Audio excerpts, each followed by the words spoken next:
的艺术水阁好，国情解说两句，我含你做参考。解说解文说字。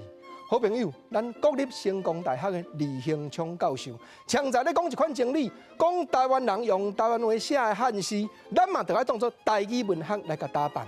这有影，唔那牵连文学尔，佮牵连真侪台湾历史。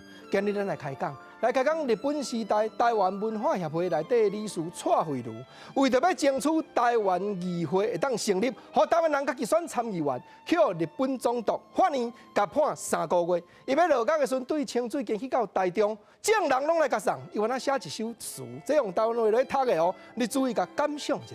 见面。头一站，伊讲芳草连空，又千丝万缕，一路随阳。牵愁离故里，壮气立繁荣。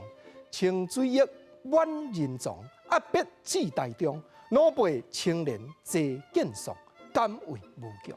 是啦，伊要落脚的心情，伊看到讲路边芳草连去到半空中，就是讲一望无际，看到千丝万缕杨柳树，这本书嘛，敢若伊的心情同款。唔则讲牵愁离故里，要离开故乡，壮气立繁荣，要落脚咯。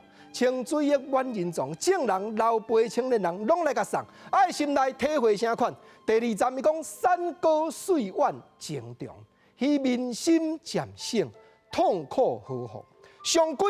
见节操，铁石拄心中，其好口自洋洋，面色亦如常。记得当年文信国，千古名扬。是啦，蔡慧茹这段诗写去真好呢。伊的诗词讲：山高水远，是恁对我的感情真长。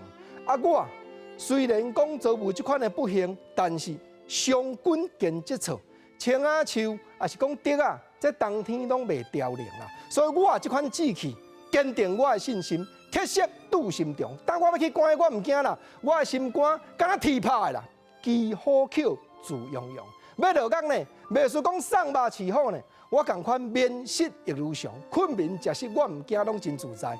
恁啊怎样甲我欺负，恁怎样甲我糟蹋，日本政府我唔惊，原来就是民心渐省，痛苦何妨？阮伫咧争取讲台湾人爱选家己的参议员，公事阮将才应该。结果日本人安尼甲阮抓起来判，上严重就是蔡培慧和蒋渭水两个，上严重判4个月啦。蔡慧茹吼，原来判3个月。不过伊心内毋是咧烦恼，伊心内颠倒病。记得当年文信国是啥物人？正就是宋朝时代的文天祥。讲我这款的志气，袂输嘛，甲伊共款。万讲千古名扬，原因就是阮咧做正直，阮咧做正气的代志，毋是甲人南山来，所以我落脚众人来甲我送，我心内百般的感想，写出这首《忆难忘》，实在感动人。台语文学过去的诗词啦。